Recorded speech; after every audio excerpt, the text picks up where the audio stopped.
আসসালামু আলাইকুম ওয়া রাহমাতুল্লাহি ওয়া বারাকাতুহু। ভাই আপনারা দেখতে পাচ্ছেন আমরা এখন যেখানে আছি একটা সরিষার ক্ষেতে, সরিষার মাঠে। এখানে সরিষা আর সরিষা, অনেক সরিষার চাষ হয়েছে। তো দেখেন অনেক বড় সুন্দর সুন্দর সরিষা।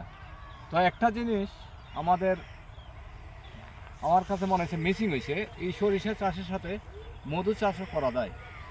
তো যে কৃষক ভাইটা চাষ করছে, তো আমি আসছিলাম তার উদ্দেশ্যে, কিন্তু তারা পাইছি না। তো আমার একটা জিনিস আপনাদের কাছে বা আপনাদের মাধ্যমে আমি একটা জিনিস বলতে চাই। বিশেষ করে আমার বানিয়াচং ২ নম্বর ইউনিয়নের যে কৃষি অফিসার আছেন, ওনার সম্ভবত কৃষকদের সাথে যোগাযোগটা কম।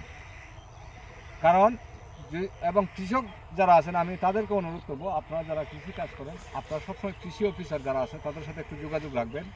কারণ এই সরিষা থেকে আপনি মধু চাষও করতে পারতেন একই সাথে দুইটা জিনিস, এবং একই সাথে দুইটা জিনিসের সমন্বয় করে এখান থেকে মধু সংগ্রহ করতে পারতেন, পিওর মধু।